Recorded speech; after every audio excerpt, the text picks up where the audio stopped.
بسم اللہ الرحمن الرحیم۔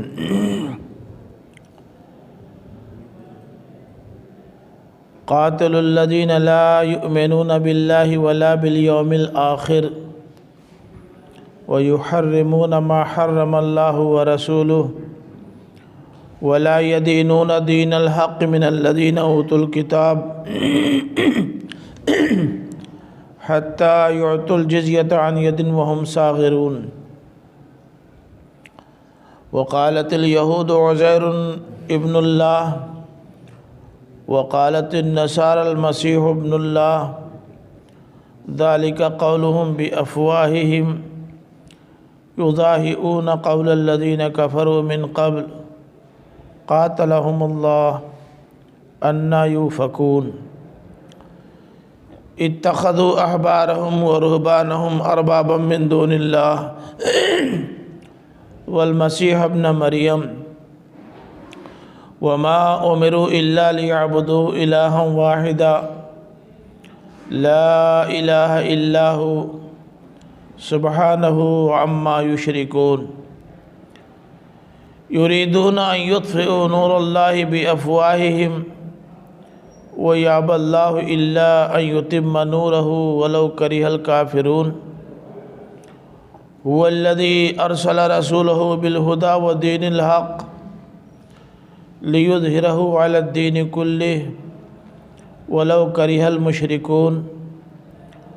يا أيها الذين آمنوا إن كثيرا من الأحبار والرهبان ليأكلون أموال الناس بالباطل ويصدون عن سبيل الله والذین یکنزون الذهب والفضة ولا ينفقونها في سبيل الله فبشرهم بعذاب علیم۔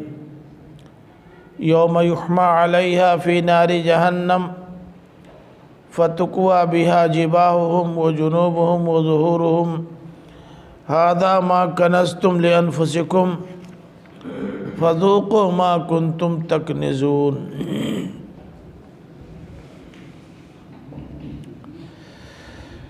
پیچھے مسلمانوں کے سامنے یہ واضح کیا گیا تھا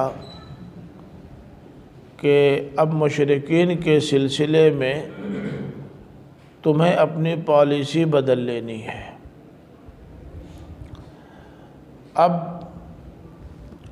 ان کی زیادتیوں کو سہ کر یک طرفہ اپنے طور پر دعوت دین کا کام انجام دیتے رہنے کے بجائے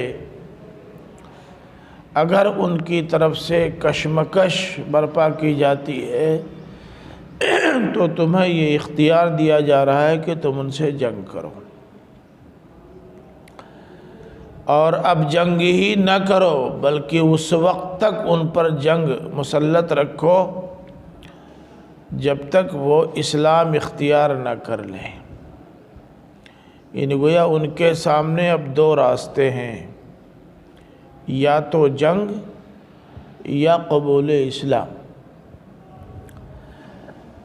اب اس چیپٹر میں یہ بتایا جا رہا ہے کہ مسلمانوں کے سلسلے میں اہل کتاب کے سلسلے میں تمہیں کیا پالیسی اختیار کرنی ہے۔ فرمایا ان کے سلسلے میں بھی پالیسی اب یہی ہے کہ اب ان سے جنگ کرو، اور یہ جنگ اس وقت تک جاری رکھنی ہے جب تک وہ تمہیں ایک طاقت کے طور پر تسلیم نہ کر لیں اور تمہارے زیر اقتدار جزیہ دے کر رہنے کے لیے آمادہ نہ ہو جائیں، تب تک جنگ جاری رکھو۔ بس دونوں میں جو فرق ہے وہ صرف یہ ہے کہ کفار و مشرکین کے لیے اب ایک ہی راستہ بچا ہے، وہ اسلام، ورنہ لڑتے لڑتے مر جائیں۔ اہل کتاب کے لیے راستہ وہ نہیں، یہ بچا ہے کہ وہ مسلمانوں کی عظمت کو تسلیم کر کے اور ان کے اقتدار میں بحیثیت ذمہ رہنے کے لیے تیار ہو جائے، تب بھی چھٹی دے دو۔ مشرکین مکہ کو تو بس یا تو اسلام لائیں یا لڑتے لڑتے مر جائیں، کوئی دوسرا راستہ نہیں ہے۔ لیکن اہل کتاب کے لیے گنجائش یہ ہے کہ اگر وہ اسلام نہ بھی قبول کرے تو کم سے کم ذمہ بن کے رہنا گوارا کر لیں۔ ایسا کیوں ہے کہ دونوں کے سلسلے میں دو الگ الگ پالیسیاں؟ وہ آپ جانتے ہیں کہ جب کوئی رسول کسی قوم میں آتا ہے تو حجت بن کر آتا ہے۔ اب اس رسول کے پاس یا تو تباہی یا اسلام، اور کوئی راستہ نہیں بچتا۔ لیکن جس قوم میں رسول نہیں آتا ان کے لیے یہ گنجائش باقی رہتی ہے کہ اگر وہ اسلام قبول کرنا نہیں چاہتے لیکن حلقہ اسلام دور تک گیا تو وہ بحیثیت ذمی ان کی اطاعت قبول کرنے پر آمادہ ہو سکتے ہیں۔ ان کے لیے گنجائش اس لیے نہیں کہ اب اللہ تعالیٰ نے حجت تمام کر دی ہے، اب حجت تمام کرنے کے بعد نو چانس، باقی لوگوں کے لیے گنجائش رہتی ہے۔ تو فرمایا قاتل الذین لا یؤمنون باللہ ولا بالیوم الآخر ولا یحرمون ما حرم اللہ ورسولہ ولا یدینون دین الحق من الذین اوتوا الکتاب، ان لوگوں سے جو ان لوگوں میں سے ہیں جنہیں کتاب دی گئی، یعنی اہل کتاب سے، کہ ان لوگوں سے جو اللہ پر اور یوم آخرت پر ایمان نہیں لاتے اور جو حرام نہیں قرار دیتے اس کو جسے اللہ اور اس کے رسول نے حرام کیا ہے، اور وہ دین حق قبول نہیں کرتے، تو ان سے جنگ لڑو۔ تین باتیں ہیں: اللہ اور یوم آخرت پر ایمان نہیں لاتے، اللہ اور اس کے رسول جس چیز کو حرام قرار دیتے ہیں ان کو حرام نہیں مانتے، اور جو دین حق آخری رسول کے توسط سے آیا ہے اس دین حق کو تسلیم کرنے کے لیے تیار نہیں ہوتے۔ تو اب ان سے لڑو، اور اس وقت تک لڑو جب تک یہ جزیہ دینے کو آمادہ نہ ہو جائیں، اور جزیہ بھی دے کیسے؟ عن ید وہم صاغرون۔ ید کے معنی ہاتھ کے ہوتے ہیں، عن یدن کے معنی ید ہاتھ کے لیے آتا ہے، لیکن یہ غلبہ، تسلط، اقتدار اور قبضہ قدرت کا استعارہ ہے۔ سورہ ملک میں اللہ تعالیٰ نے فرمایا تبارک الذی بیدہ الملک، بہت ہی بابرکت ہے وہ ذات جس کے قبضہ قدرت میں حکومت ہے۔ تو یہ قبضے کا استعارہ ہے،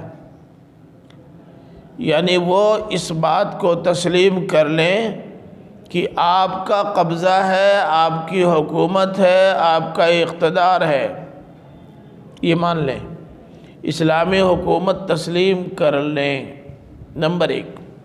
نمبر دو، وہم صاغرون۔ وہم صاغرون کا کیا مطلب؟ اور وہ مسلمانوں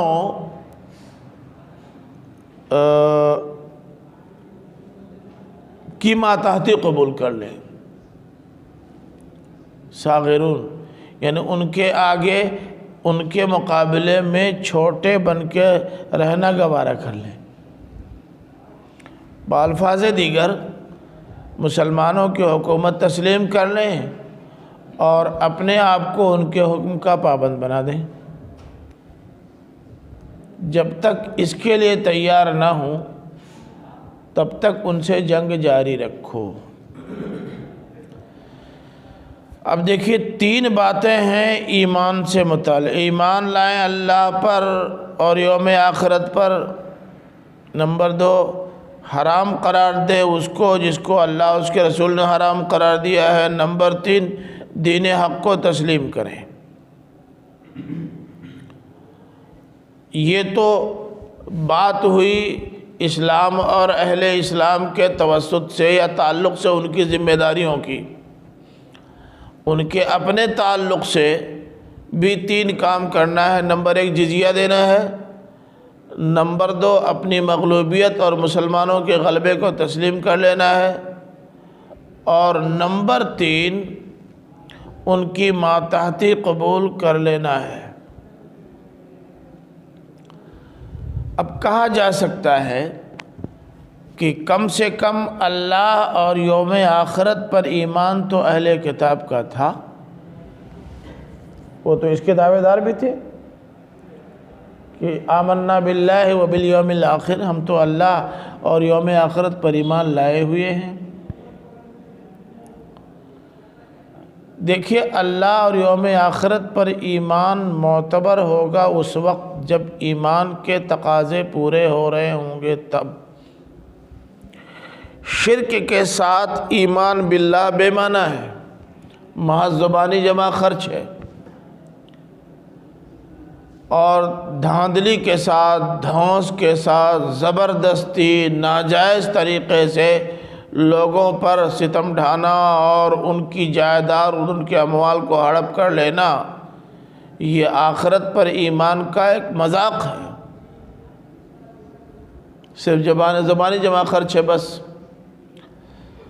تو اگرچہ وہ دعوے دار ہیں اللہ اور یوم آخرت پر ایمان کے، لیکن ان کا یہ ایمان یا ان کا طرز عمل یا ان کی زندگی اس دعوے کا ساتھ نہیں دیتی۔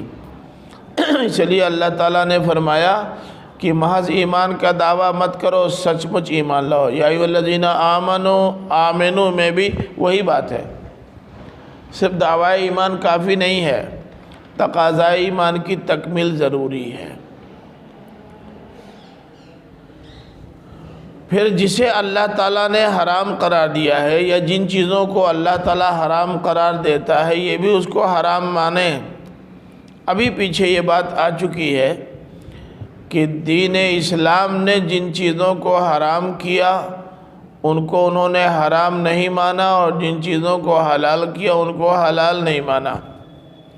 خنزیر کو حرام کیا، اسے نہیں تسلیم کیا، چربی اور اونٹ کے گوشت کو حلال قرار دیا، اسے تسلیم نہیں کیا۔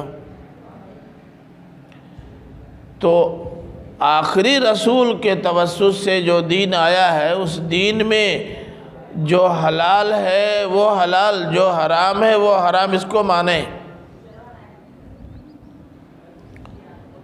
اور تیسری چیز ہے وہ یہ کہ چونکہ دین حق کا اصلی اور اوریجنل ایڈیشن یہی ہے جو اس وقت موجود ہے، اس لیے اب اس کو مانیں، اس کو تسلیم کریں۔ اگر یہ تینوں کام کر لیتے ہیں تو ان سے کوئی جھگڑا نہیں،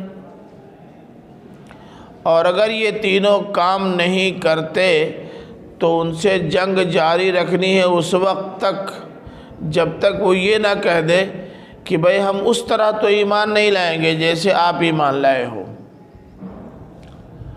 اور ہم اللہ آپ کی تحلیل اور تحریم کو نہیں مانتے، ہم آپ کے لائے ہوئے دین کو اپنا دین نہیں سمجھتے، لیکن ہم اس بات کو تسلیم کرتے ہیں کہ آپ اقتدار میں ہیں، اب آپ کو غلبہ مل گیا ہے، حکومت آپ کی ہے، آپ کی حکومت میں اور آپ کے اقتدار میں ہم آپ کی اطاعت کرتے ہوئے رہنے کے لیے تیار ہیں۔ اب اگر وہ یہ کہتے ہیں کہ ہم آپ کی اطاعت کرنے اور آپ کی حکومت میں رہنے کے لیے آپ کی شرطوں پر تیار ہیں تو ان سے جنگ بند کر دو، اور شرط صرف ایک ہے بس، کیا؟ بحیثیت ذمی جزیہ دے کر کے رہو، ٹھیک ہے؟ اب تم سے نہیں لڑیں گے، تم چرچ میں جاتے ہو جاؤ، تم مندر میں پوجا کرتے ہو کرو، تم اپنے مذہب پہ قائم رہو، کوئی حرج نہیں ہے، لیکن ہماری حکومت میں اور ہمارے ملک میں رہتے ہوئے تم کو اب جزیہ دینا پڑے گا، جو ٹیکس، جزیہ ٹیکس، جو ٹیکس ہم تم پر لگائیں گے وہ ٹیکس دینا پڑے گا۔ ٹیکس کتنا لگے گا یہ اللہ تعالیٰ نے نہیں بتایا، رسول طے کرے گا، یہ ٹیکس زیادہ بھی ہو سکتا ہے، کم بھی ہو سکتا ہے۔ ویسے نبی کریم صلی اللہ علیہ وسلم نے جو ٹیکس لگایا تھا وہ مال کا خمس تھا، 5واں حصہ۔ تمہاری ساری کمائی کا 5واں حصہ اسلامی بیت المال میں ٹیکس دو رہو، ٹیکس نہیں دیتے نکل جاؤ، یہ پھر اسلام قبول کرو۔ اسلام قبول نہیں کرتے، کہیں اور نہیں جاتے، تو اپنی کمائی کا 1/5 ٹیکس بھرو۔ سمجھ رہے نا؟ یہ اللہ تعالیٰ نے ان پر ذمہ داری ڈالی،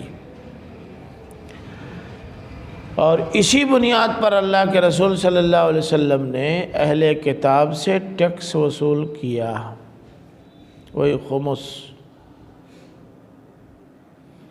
اب کہنے والے یہ بھی کہتے ہیں اور کہہ سکتے ہیں کہ مسلمانوں سے تو زمینی پیداوار پہ 1/10،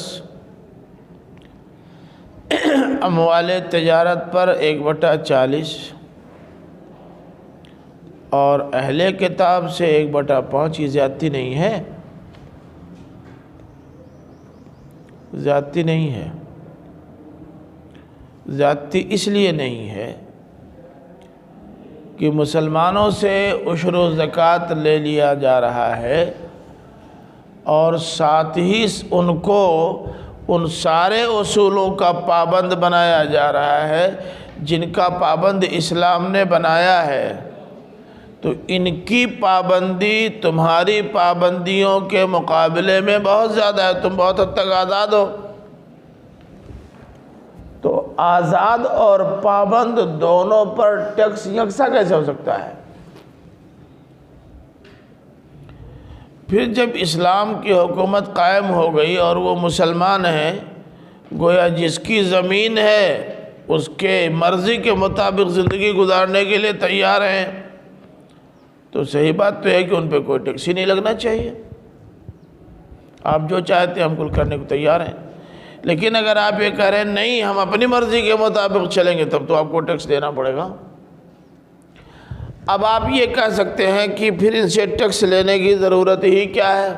ضرورت ہے، ضرورت اس لیے ہے کہ جب کسی کو ذمہ قرار دے دیا جاتا ہے اور اس سے جزیہ لینا قبول کر لیا جاتا ہے، تو اس کی جان، اس کے مال اور اس کے زن اور اولاد کی حفاظت کی ضمانت فراہم کی جاتی ہے۔ کسی ذمہ کو کوئی مسلمان یا غیر مسلم اپنے ملک کا یا دوسرے ملک کا نقصان نہیں پہنچا سکتا، نہ جانی نہ مالی، اور نہ ان کی عورتوں کی عزتوں پر ڈاکے ڈال سکتا ہے، اور نہ ان کی اولاد کے درپے آزار ہو سکتا ہے۔ مولانا صاحب، اگر مان لیں ہم کہ یہ ملک ہندوستان عملاً ہندو راشٹر بن چکا ہے، لوگ کہتے ہیں نا کہ آپ لوگ تسلیم کیوں نہیں کرتے؟ میں تو تسلیم کرنے کو تیار ہوں، آپ لوگ تسلیم کریں چاہے نہ، میں تسلیم کرنے کو تیار ہوں، لیکن تم ضمانت دو، ہماری جان محفوظ رہے گی، ہم اکیلے جائیں چاہے دکیلے جائیں، کہیں نہ کوئی ذہنی آزار پہنچائے گا نہ جسمانی آزار، ہماری ماؤں بہنوں اور بیٹیوں کی عزتیں محفوظ رہیں گی، ہماری جائیداد کو کوئی نقصان نہیں پہنچے گا، اور ہماری اولاد مستقبل کو روشن بنانے کے لیے جو کچھ بھی کرے تمہاری طرف سے رکاوٹ پیدا نہیں ہوگی۔ میں ابھی تسلیم کر لیتا ہوں، اپنی تنخواہ کا 1/5 دینا شروع کر دوں گا۔ کیوں آپ مانیں گے؟ اب علی نہیں مانیں گے، یہ نہیں مانیں گے، میں تو ماننے کو تیار ہوں۔ ہمارے اس ملک میں مسلمانوں کے لیے سب سے بڑا مسئلہ جان اور مال کی حفاظت، عزت و آبرو کی حفاظت، اولاد کی حفاظت، سب سے بڑا مسئلہ یہی ہے۔ اسلام ضمانت فراہم کرتا ہے، ذمیوں کو یہ ضمانت فراہم کرتا ہے کہ نہ تم کو ذاتی نقصان پہنچے گا، نہ تمہارے مال کو نقصان پہنچے گا، نہ تمہاری عورت کی عزت خطرے میں رہے گی، اور نہ تمہاری اولاد کا مستقبل تاریک رہے گا۔ اور یہ معمولی بات نہیں ہے، اس ملک میں صرف اور صرف مسلمانوں کو ان چیزوں کی ضمانت مل جائے، میں دعوے کے ساتھ کہتا ہوں کہ تمام دینی طبقہ بی جے پی کو ووٹ دے گا۔ اور کیا چاہیے ہم کو؟ تم سے کچھ نہیں چاہیے، 65 روپیہ سبسڈی نہیں چاہیے، کیا کریں گے؟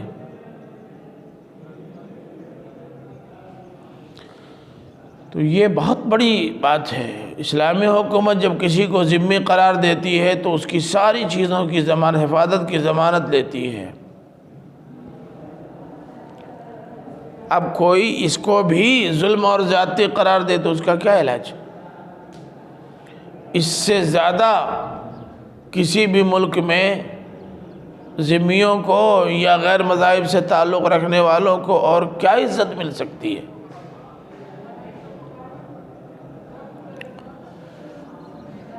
فرمایا کہ جو ایمان کا دعویٰ یہ لوگ کر رہے ہیں، ہم اس ایمان کو نہیں مانتے۔ کیوں معلوم ہے؟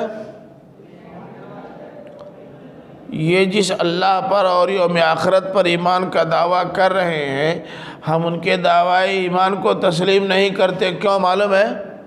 کیوں؟ قالت الیہود عزیر ابن اللہ وقالت النصارى المسیح ابن اللہ۔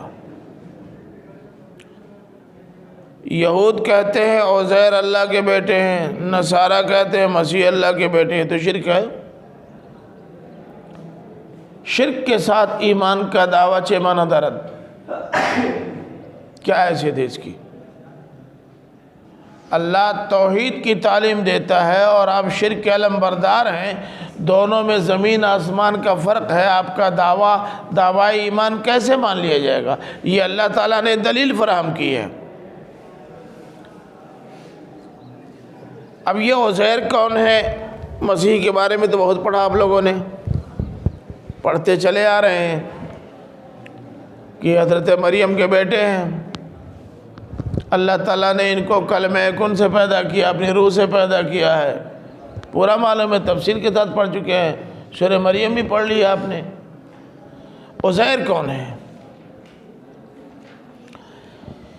یہ عزیر وہی ہیں جن کو تورات میں عذرا کہا گیا ہے، عذرا۔ ان کا زمانہ 5ویں صدی قبل مسیح کا بتایا جاتا ہے، یعنی حضرت عیسیٰ علیہ السلام کے آنے سے 500 برس پہلے۔ ان کے بارے میں کہا جاتا ہے، کہا جاتا ہے اس لیے میں کہہ رہا ہوں کہ کوئی بہت ٹھوس ثبوت نہیں ہے، روایتیں ہیں لوگوں کی۔ کہا یہ جاتا ہے کہ فلسطینیوں نے اسرائیلیوں پر بار بار حملہ کر کے ان کے سارے دستاویزات کو جلا دیا تھا، کچھ بچا نہیں تھا، اور اب دنیا میں تورات کا کوئی ایک نسخہ بھی باقی نہیں رہ گیا تھا، اور اس پر ایک لمبا عرصہ گزر گیا، تقریباً 1-2 نسل ختم ہو گئی۔ تو جس کتاب کا کوئی حافظ نہ ہو، اس کتاب کا کوئی نسخہ موجود نہ ہو، اور اس پر 1-2 نسلیں گزر جائیں، کیا اس کتاب کی کوئی چیز کہیں موجود رہ سکتی ہے؟ بولیے۔ قرآن تو اس لیے محفوظ رہے گا کہ اس کے حفاظ موجود ہیں، ایک نسخہ بھی دنیا میں موجود نہ ہو تو یہ حافظ دوسروں کو حافظ بنا دیں گے، دوسرے تیسرے کو حافظ بنا دیں گے، تیسرے چوتھے کو حافظ بنا دیں گے، نسلاً بعد نسل حفظ منتقل کر دیں گے، محفوظ رہ جائے گا۔ تورات وغیرہ کے حفظ کا کوئی اہتمام تھا ہی نہیں، اس طرح سے کوئی حافظ ہی نہیں تھا، حافظ ہو بھی نہیں سکتے تھے، اس لیے کہ ان کے جو غازری علماء نے ان کے چند ابواب ہی کو تحریف کے ساتھ لوگوں کے سامنے پیش کیا تھا، باقی وہ دکھاتے تک نہیں تھے، یاد کیسے کرتے؟ سب یاد کرانے کا کوئی اہتمام بھی نہیں تھا۔ تو یہ 5ویں صدی قبل مسیح میں عذرا پیدا ہوئے اور انہوں نے نئے سرے سے تورات لکھی۔ جب تورات کا کوئی نسخہ موجود نہیں، تورات کا کوئی حافظ موجود نہیں، تو لکھا کیسے؟ اب آپ یہ کہہ سکتے ہیں کہ اللہ تعالیٰ نے جو ذوق، مزاج و ظرف ان کو دیا تھا اور روایتاً جو تعلیمات توراتی لوگوں تک پہنچے تھے، ان کی بنیاد پر انہوں نے ایک نیا نسخہ تیار کر دیا، لوگوں سے پوچھ کر کے، لوگوں سے سن کر کے۔ دین کا جو مزاج تھا، اس مزاج کی روشنی میں کہ ایک بات یہاں ہے، ایک بات یہاں ہے، تو اس کے درمیان کیا بات ہو سکتی ہے، ذوق سے تیار کر دیا۔ اور جن کا ذوق جیسا ہوتا ہے اس کے مطابق درمیان کی کڑیوں کا جوڑنا ان کے لیے مشکل نہیں ہوتا۔ غزالی کی کوئی کتاب تھی، شبلی نعمانی اور سر سید، کٹا ہوا نسخہ موجود تھا، اس کو جوڑ کر کے ٹھیک کرنے کی کوشش کرتے رہے، بڑی محنتوں کے باوجود بھی کام نہیں ہو پا رہا تھا۔ تو شبلی نعمانی صاحب نے مشورہ دیا کہ حمید الدین فراہی کو دے دیجئے، وہ کر دے گا۔ جبکہ شبلی اس وقت پروفیسر تھے اور حمید الدین فراہی طالب علم۔ انہوں نے لیا اور وہ جو بیچ بیچ سے کٹے ہوئے حصے تھے سب کو جوڑ کے لکھ کر کے دے دیا، بنا کر کے۔ اسی دوران سر سید باہر گئے ہوئے تھے اور اتفاق سے وہاں کے کسی کتب خانے میں وہ نسخہ مل گیا۔ اب یہ نسخہ چاہے ان کے ساتھ رہا ہو، لیتے گئے ہوں، اور چاہے اس نسخے کی نقل کر کے لے آئے ہوں یہاں، ملایا تو دونوں بالکل یکساں نکلے۔ سر سید حیران کی ایک طالب علم نے یہ کام کر دیا اور بیچ کی جو کڑیاں پھٹ گئی تھی، غائب تھی، ان کو جوڑ دیا۔ پوچھا یہ کام کیسے تم نے کر لیا؟ اس کی یہ کتاب تم نے کبھی دیکھی تھی؟ کہا نہیں۔ کہا تب کیسے کر لیا؟ کہا غزالی کی زبان، ان کا اسلوب، سیاق و سباق اور بیچ بیچ کی کڑیاں بتا رہی تھی کہ یہاں یہ ہونا چاہیے۔ تو اگر ایک مولانا یہ کام کر سکتے ہیں تو عزیر تو اللہ کے نبی تھے، ان کو کرنے میں کیا دقت پیش آئی؟ بہت حد تک اللہ تعالیٰ نے رہنمائی بھی فرمائی ہوگی، یا اللہ تعالیٰ نے ان کو جو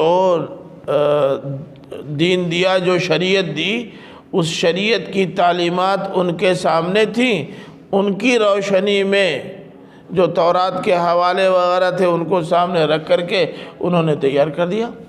یہ اور بات ہے کہ بعد میں وہ تورات بھی محفوظ نہیں رہ گئی، اس کو بھی لوگوں نے تبدیل کر ڈالا۔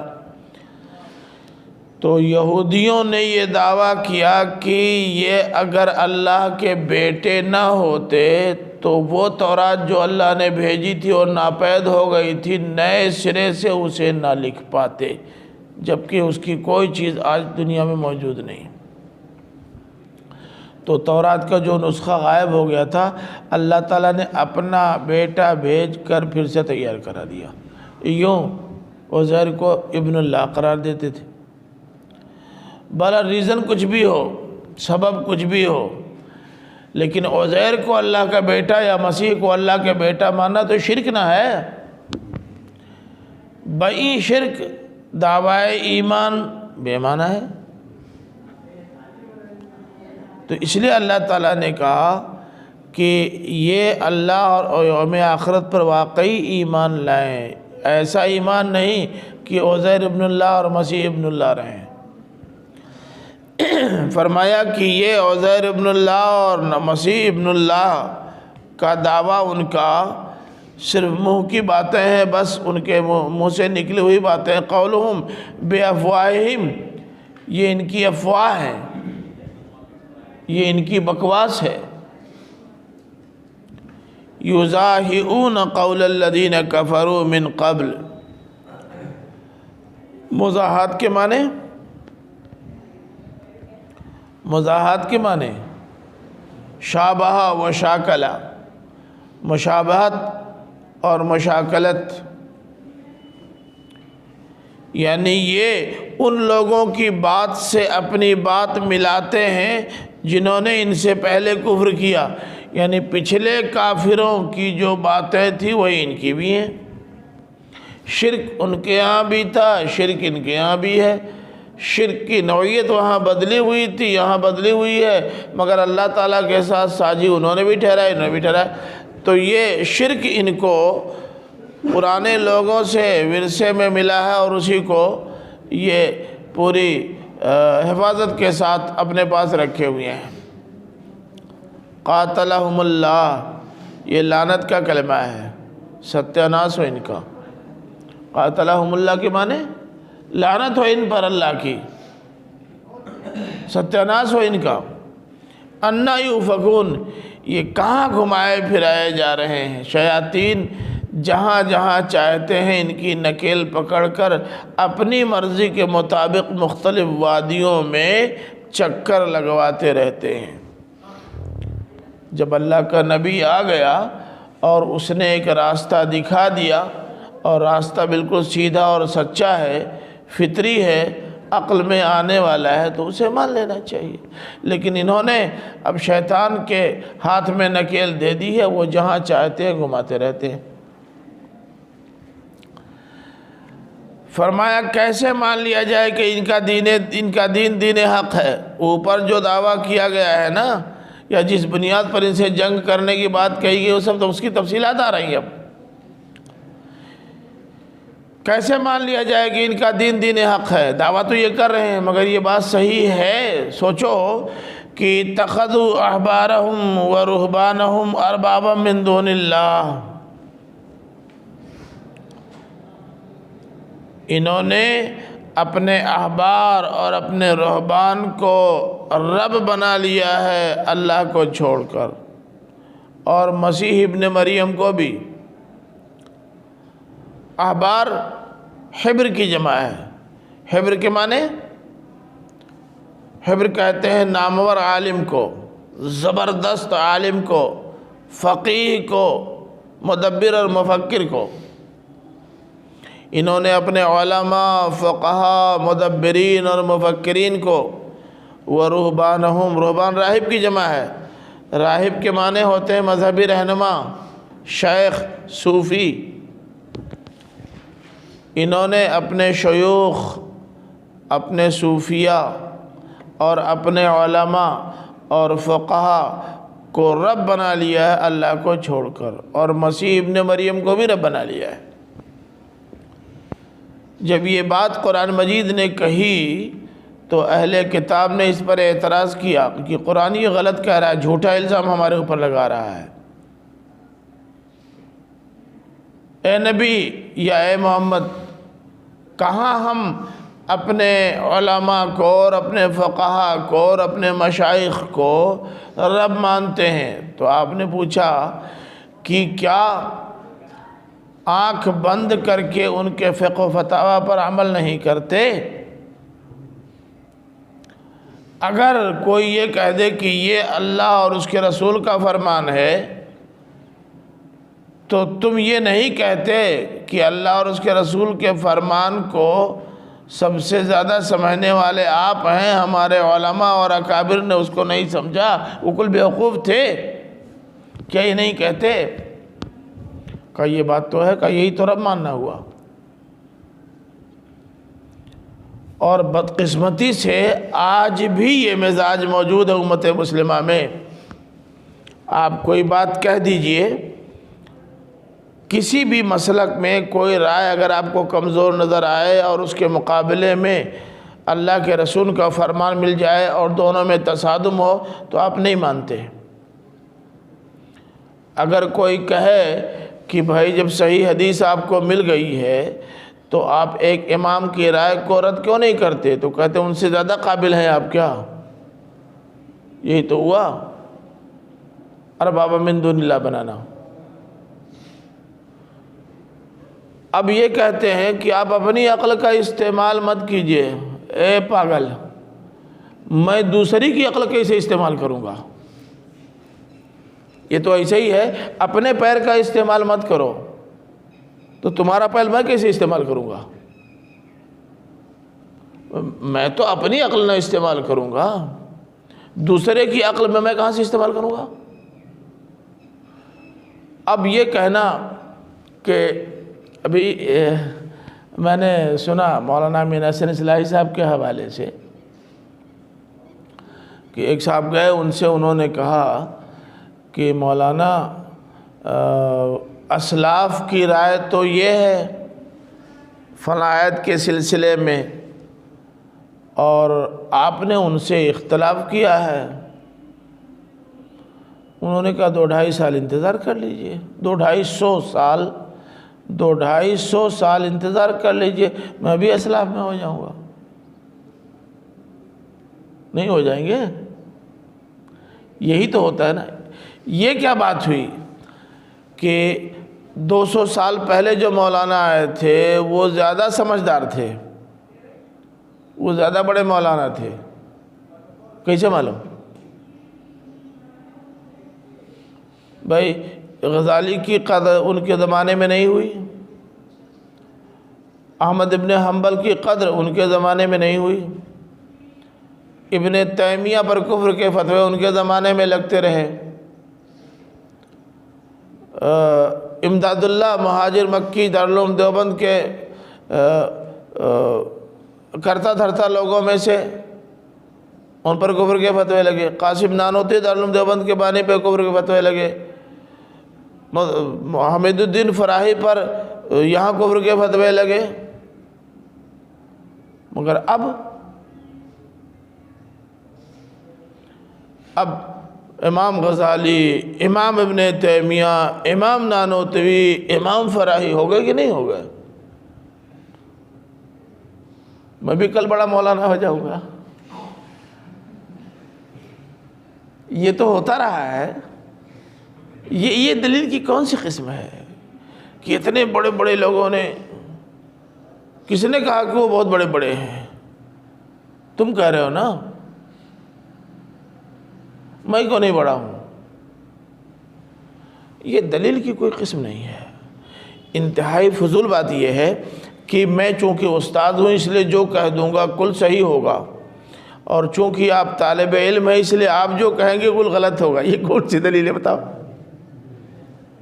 پڑھاتے ہوئے خود آپ لوگوں کو اب اس کا تجربہ ہے، بہت ساری رائیں آپ کی جب سامنے آئیں تو میں نے خود ذاتی طور سے تسلیم کیا کہ جی میری اس رائے کے مقابلے میں آپ کی رائے زیادہ بہتر ہے۔ اب اس بنیاد پر تو وہ بہتر رائے رد نہیں کی جا سکتی نا کہ آپ طالب علم ہیں اور میں استاد ہوں۔ یہ کیا بات ہوئی؟ کون سی دلیل ہوئی؟ تو یہ سب فضول باتیں ہیں۔ فرمایا کہ احبار اور رہبان کو احبار اور رہبان رہنے دیتے، مسیح ابن اللہ کو نبی و رسول رہنے دیتے، لیکن انہوں نے تو ان کو اپنا رب بنا لیا تھا، اور وہ بھی اللہ کے مقابل میں۔ اس لیے کہا جا سکتا ہے کہ تحریم اور تحلیل کا اختیار انہوں نے ان کو دے دیا جن کو تھا ہی نہیں۔ دین حق کا وہ ڈھانچہ انہوں نے کھڑا کر دیا جو اللہ تعالیٰ کی طرف سے آیا تھا ہی نہیں۔ حالانکہ وَمَا أُمِرُوا إِلَّا لِيَعْبُدُوا إِلَٰهًا وَاحِدًا، حالانکہ ان لوگوں کو حکم نہیں دیا گیا تھا مگر اس کا کہ وہ ایک معبود کی عبادت کریں بس، چاہے وہ یہودی ہوں اور چاہے عیسائی ہوں، سب کو ایک خدا کی عبادت کا حکم دیا گیا تھا۔ خدا کی خدائی میں عزیر کہاں سے داخل ہو گئے، مسیح کہاں سے داخل ہو گئے، علماء کہاں سے داخل ہو گئے؟ لا الہ الا ہو، کان کھول کر سن لیجئے کہ اللہ کے سوا کوئی معبود نہیں ہے، چاہے وہ اپنے عہد کا کتنے ہی بڑا متبحر عالم یا کوئی بڑا سے بڑا پیغمبر کیوں نہ ہو۔ سبحانہ عما یشرکون، سبحانہ کا مفہوم عام طور سے مفسرین نے یہی بیان کیا ہے کہ یہ تنزیہ کا کلمہ ہے، اور وہ پاک ہے ان چیزوں سے جن کو یہ اس کے ساتھ شریک ٹھہراتے ہیں۔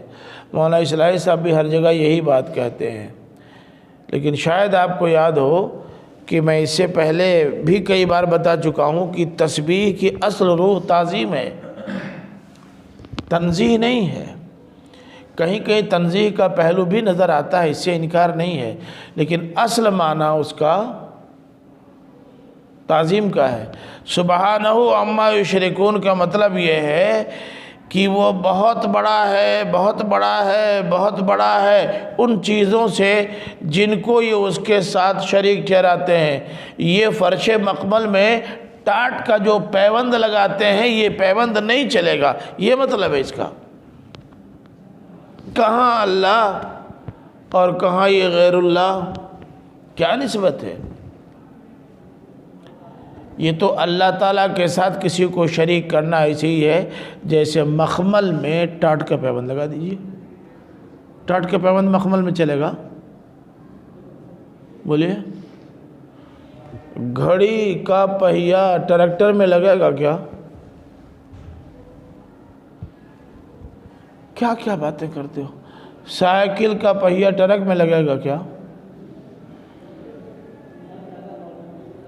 ارے بھائی، ہر چیز کو ہر جگہ مت ملاؤ، جہاں جس کی جو حیثیت ہے اس کو اسی کے مطابق رکھو۔ دیکھیے،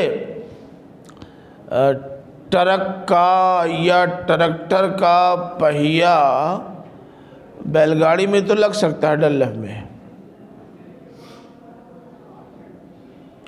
بس بیل گاڑی سے ڈلف کی اہمیت تھوڑی سی بڑھ جائے گی اس پہیے کی وجہ سے۔ اللہ تعالیٰ کی کوئی صفت اور کوئی صلاحیت آپ کسی میں لے جا کے فٹ کرنا چاہیں کر لیں گے۔ اللہ تعالیٰ اعلیٰ، اللہ کی صفت ہے، ابو الاعلیٰ آپ نام بھی رکھ لیتے ہیں، چل جائے گا۔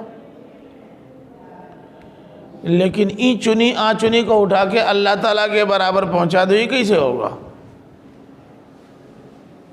اللہ تعالیٰ کے برابر کوئی نہیں ہو سکتا۔ اب یہ سوال پیدا ہوتا ہے کہ یہ سارے لوگ آخر شرک کر کے کیا کرنا چاہتے ہیں؟ یہ شرک کر کے اللہ کے بھیجے ہوئے دین کا تیا پانچا اور اپنے فلسفے کو غالب کرنا چاہتے ہیں۔ یریدون ان یطفئوا نور اللہ بافواہہم ویأبی اللہ الا ان یتم نورہ ولو کرہ الکافرون۔ یہ چاہتے ہیں کہ اللہ کے نور کو اپنی پھونکوں سے بجھا دیں، اور اللہ اس سے انکار کرتا ہے۔ یہ چاہتے ہیں کہ اپنے منہ کی پھونک سے اللہ کے نور کو، اللہ کے بھیجے ہوئے اسلام کو، اللہ کی بھیجی ہوئی کتاب کو، اس کی بھیجی ہوئی ہدایات کو گل کر دیں۔ اللہ تعالیٰ یہ نہیں ہونے دے گا۔ یا اب اللہ کا مطلب اللہ یہ نہیں ہونے دے گا۔ الا ان یتم نورہ، ہاں وہ اپنے نور کو پورا کرے گا، چاہے کافروں کو یہ چیز کتنی ہی ناگوار خاطر کیوں نہ معلوم ہو۔ دین خدا ہے کفر کی حرکت پہ خندہ زن، پھونکوں سے یہ چراغ بجھایا نہ جائے گا۔ یہ چراغ بجھنے والا نہیں ہے۔ یہ جو آیا ہے ان یطفئوا نور اللہ، یہ یطفئ نور اللہ وہی بات ہے جو پیچھے ذالک قولہم بافواہہم کے ذریعے سے بیان کی گئی ہے۔ بس ذرا اس کو تمثیلی رنگ میں بیان کر دیا، اس لیے اس کے اندر زور اور فورس زیادہ پیدا ہو گیا ہے۔ اللہ تعالیٰ نے فرمایا کہ ان سارے لوگوں کو جو دین اسلام کو ختم کرنے پہ تلے ہوئے ہیں، ان کو یہ پیغام دے دو کہ هو الذی ارسل رسولہ بالہدی ودین الحق لیظہرہ علی الدین کلہ ولو کرہ المشرکون۔ اللہ ہی ہے جس نے اپنے رسول کو بھیجا ہے سرچشمہ ہدایت قرآن مجید کے ساتھ اور دین حق اسلام کے ساتھ، اور بھیجا ہی اسی لیے ہے تاکہ وہ اس ہدایت کے سرچشمے کو اور اس دین حق کو دین کے تمام دین پر غالب کر دے۔ الدین بطور جنس استعمال ہوا ہے، اشارہ ہے الادیان کی طرف، تمام دینوں پر اس کو غالب کر دے۔ اللہ تعالیٰ نے آخری رسول کو بھیجا، قرآن مجید بھیجا، اسلام بھیجا، اس لیے کہ اس قرآن کے ذریعے، اس رسول کے ذریعے اس دین کو تمام ادیان پہ غالب کر دے۔ تو جب اللہ تعالیٰ نے غالب ہونے کے لیے اسے بھیجا ہے تو اسے کون مغلوب کر سکتا ہے؟ کافروں کو یا مشرکوں کو یہ چیز اچھی نہیں لگتی، نہ لگے، لیکن ان کی خواہشوں کے علی الرغم اللہ تعالیٰ اسے غالب کر کے رہے گا، اور اس کے غلبے کو کوئی روک نہیں سکتا۔ اس میں اہل ایمان کے لیے تسلی بھی ہے، اور اہل کفر و شرک اور اہل کتاب کے لیے وعید اور تہدید بھی ہے کہ تمہیں جو کرنا ہو کر لو، لیکن تمہارے کرنے سے اب یہ طوفان رکے گا نہیں، یہ سیلاب تمہیں بہا لے جائے گا، تمہارے فکر و فلسفہ کو ختم کر دے گا۔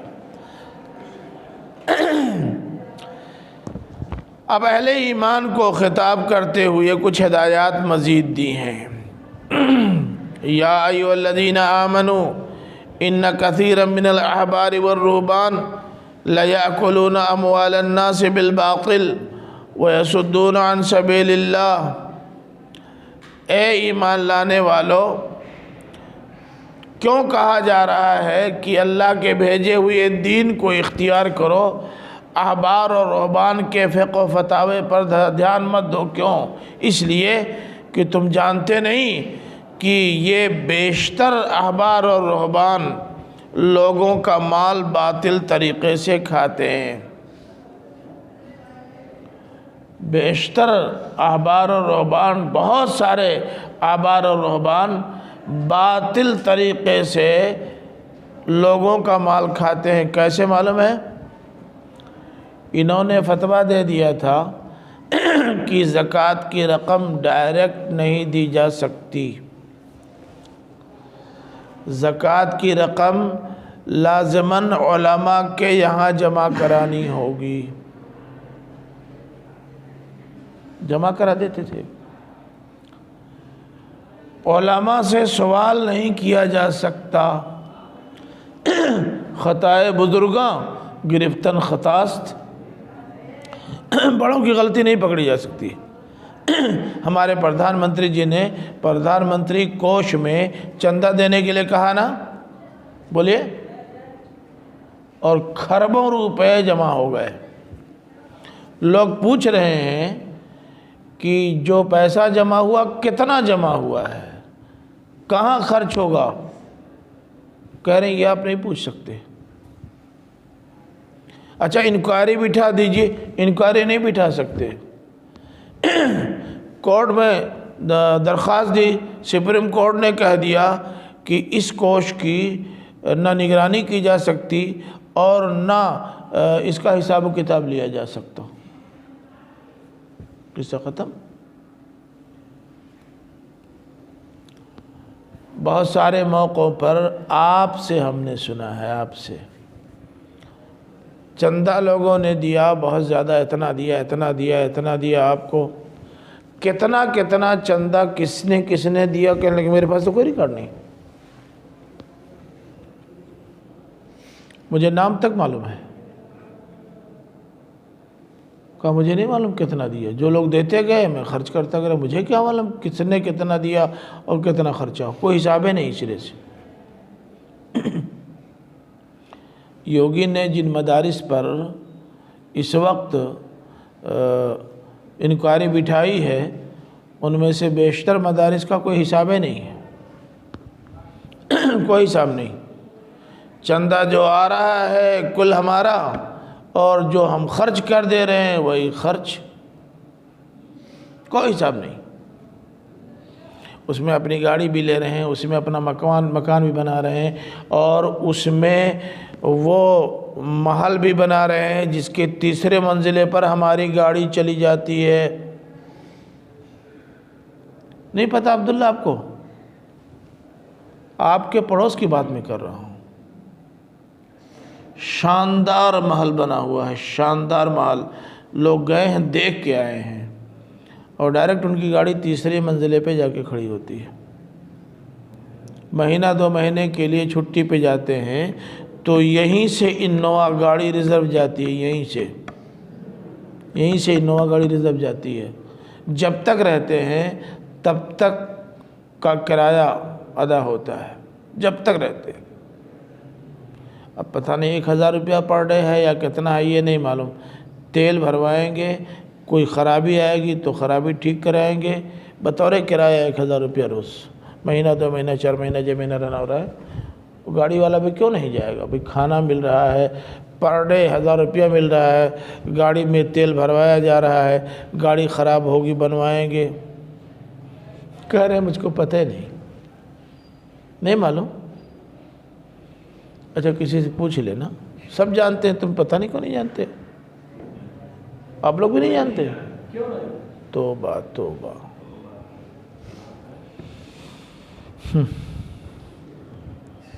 اچھا تم لوگ ذرا باہر سے کسی سے پوچھ لینا، پتہ چل جائے گا۔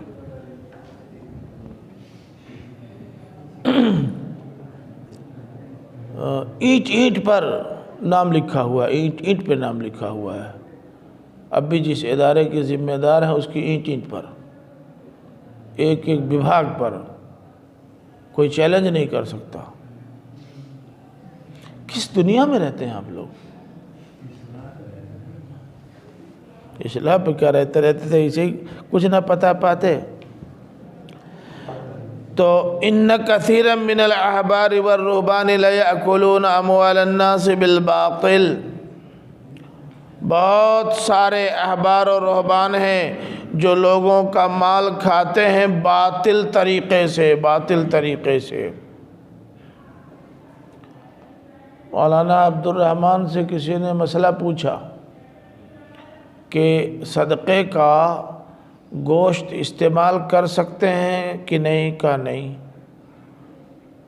آپ کے اساتذہ نہیں استعمال کر سکتے، مستطیع طلبہ نہیں استعمال کر سکتے، غیر مستطیع استعمال کر سکتے ہیں۔ کہا ٹھیک ہے، تو ہمارے ہاں تو غیر مستطیع ہیں، آپ کٹوا کے بھجوا دیجئے، غیر مستطیع طلبہ میں استعمال کرا دیں گے۔ تو مستطیع طلبہ کیا کھائیں گے؟ وہ آپ کا نہیں ہمارا میٹر ہے نا، کیا کھائیں گے؟ کٹوانے کے بعد عبد الرحمن سے کہا کلے جی ہمارے گھر پہنچا دینا، گوشت وہاں پہنچا دینا۔ یأکلون اموال الناس بالباطل، ہم نہیں کھا سکتے اور آپ ذمہ دار ہیں اس لیے آپ کھا سکتے ہیں۔ کلے جی کیا کر رہے ہو، کیا ہو رہا ہے؟ کہو گے ہم نہیں جانتے۔ کیوں نہیں جانتے؟ اسی دنیا میں رہتے ہیں نا۔ یہ یہودی علماء سے ہمارے علماء اب بہت زیادہ پیچھے نہیں رہ گئے ہیں، تھوڑا سا ہیں۔ ہمارا ایک مضمون شائع ہوا ہے ادارہ علوم القرآن سے نکلنے والے، اس میں رسالے میں سیمینار کا مقالہ ہے، یہودی اور ہمارے اہل کتاب اور مسلمانوں کے درمیان مشترک بیماریاں۔ ہم نے پوری جرات کے ساتھ لکھا، آپ کو خراب لگے چاہے اچھا لگے، اور میں نے 20 مشابہتیں اور مشارکتیں دکھائی ہیں کہ یہ بیماری وہاں بھی ہے، ہمارے یہاں بھی ہے۔ ایک آدھ بار پڑھ لیا کرو نا، غلط ہوگا تو ہم کو بتا دینا۔ والذین یکنزون الذهب والفضة ولا ينفقونها فی سبیل اللہ، اور وہ جو سونا اور چاندی کا ذخیرہ اکٹھا کرتے ہیں اور اللہ کی راہ میں خرچ نہیں کرتے۔ دیکھیے، سونا اور چاندی کا ذخیرہ کرنا کوئی بری چیز نہیں ہے، یہ کھانے پینے کی چیزیں نہیں ہیں۔ مولانا آپ بینک بیلنس کرنا چاہتے ہیں، کیجئے نا، کون منع کر رہا ہے؟ کسی نے منع کیا ہے؟ آپ رکھیے۔ سونا اور چاندی، بہت بڑی دکان کھولنا چاہتے ہیں، کھولیے۔ خوب پیسہ کمانا چاہتے ہیں، کمائیے۔ اسلام نے روکا ہے کیا؟ داؤد و سلیمان کم مالدار تھے کیا؟ اللہ کے رسول صلی اللہ علیہ وسلم سے بعض لوگوں نے کہا، اللہ کے رسول دعا فرما دیجئے، ہمارے رزق میں برکت کی دعا فرمائی اور بہت زیادہ رزق ملا۔